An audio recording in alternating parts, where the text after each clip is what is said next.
À mon arrivée à Patron, l'affiche de la clinique a disparu et le puits à l'avant est complètement remblayé.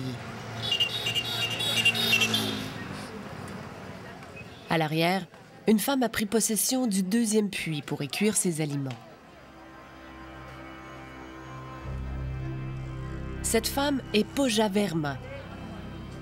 Pendant un an, elle a travaillé comme assistante d'un faux médecin.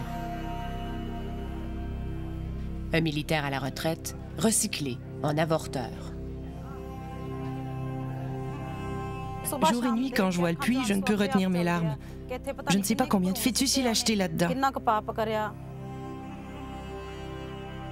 Ça me prend à la gorge tout le temps.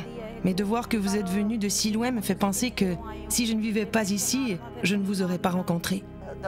C'est elle qui, malgré l'omerta qui entoure la pratique des avortements sélectifs, a dénoncé l'affaire à la police.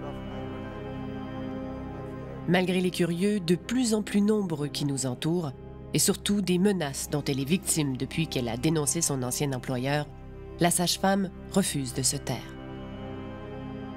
Un jour, on est allé à l'étage pour pratiquer un accouchement d'une femme enceinte de 6 mois. Le bébé était en bonne santé, mais il a écrasé la tête de la fillette. La femme du docteur a mis le fœtus dans une bassine et m'a dit « Va le jeter dans le puits ».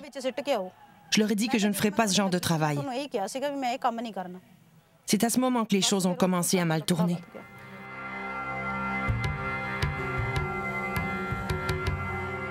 Les autorités indiennes auraient découvert au total 160 fœtus.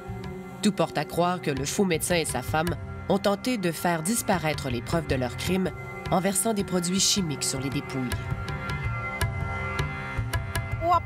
C'était un médecin très égoïste et arrogant. Il ne laissait même pas le voisin s'approcher de la barrière. Il l'injuriait.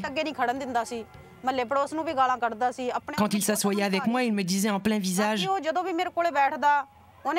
Pooja, en 9 ans, j'ai rempli 9 puits. Personne ne m'a jamais rien fait. »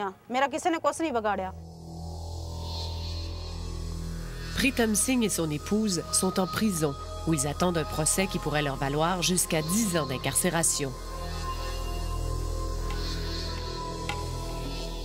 Une loi adoptée en 1994, le PNDT Act, interdit aux médecins de divulguer le sexe du bébé à naître.